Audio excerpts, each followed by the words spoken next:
ভাই গত 4 দিন আমরা 21 তারিখে ঘটনা ঘটার পরের থেকে আমরা যেই অবস্থা বা যেই মুহূর্তগুলো পার করেছি, এই মুহূর্তে সত্যি কথা কি আমাদের কাছে কখনোই কোনো কিছু মনে হয় নাই যে কোনটা রাষ্ট্রীয় কোনটা কার কি কর্তব্য।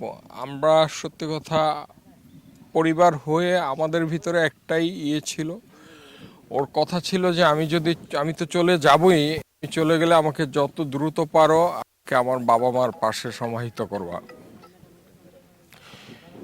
ও যখন চলে গেল তখন মাথার ভিতরে ভাই এই কাজটাই সবসময় ক্লিক করত। এখন রাষ্ট্র তার নাগরিকের জন্য কি করবে সেটা সত্যি কথা রাষ্ট্র পরিচালনার দায়িত্বে যারা থাকে তাদের এটা রেসপন্সিবল। এখন পরিবারের পক্ষ থেকে ভাই ওইভাবে আমার চাওয়া পাওয়ার কিছু নাই। রাষ্ট্রের কাছে একটাই, রাষ্ট্রের মানুষ আছে এই পৃথিবীর যত মানুষ তার এই টাচিং স্টোরিটা শুনতে পেরেছে সবাই তার জন্য দোয়া করছে। এই জন্য আমি পৃথিবীর সকল মানুষের কাছে কৃতজ্ঞ। এটাই বেসিক্যালি সবচেয়ে বড় পাওয়া। একটা মানুষ জন্ম মৃত্যু আমাদের সবারই হবে, কিন্তু কেউ তার কর্মের মাধ্যমে বেঁচে থাকবে। তো আমি মনে করি যে আমার সহধর্মিণী মাহিরিন চৌধুরী তার হয়তো মাধ্যমে এসে পৃথিবী যতদিন থাকবে হয়তো বেঁচে থাকবে, ঠিক আছে, কিন্তু তার জীবদ্দশায় যদি তার এই ধরনের কোনো ঘটনা ঘটতো হয়তো সে সেটা দেখে যেতে পারতো। তো এটাই ভাই, আর তো কিছু তেমন কিছু বলার নাই।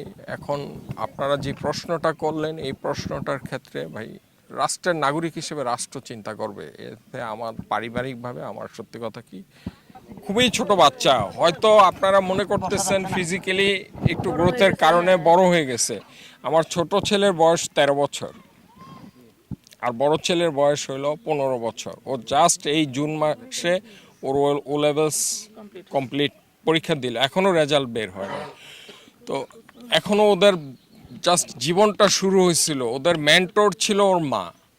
এখন ওদের যে ভবিষ্যৎ গড়ার যে মেন্টর, সেই মেন্টরই আজকে ওদের থেকে হাজার হাজার বহু দূরে চলে গেছে মাইল। এখন দোয়া করবেন আপনারা, সত্যি কথা কি, যাতে আমার সন্তানরা যাতে তার মার যেই সম্মানটুকু মৃত্যুর পরে পুরো পৃথিবীর জনগণ দিয়েছে এই সম্মানটুকু যাতে তারা রক্ষা করতে পারে, তাদের কারণে যাতে তার মার এই সম্মান যাতে কোনো অংশে অসম্মানিত না হয়। এই দোয়াটুকুই আপনাদের কাছে, যে সবাই আমরা মিলে দোয়া করি সবার জন্য।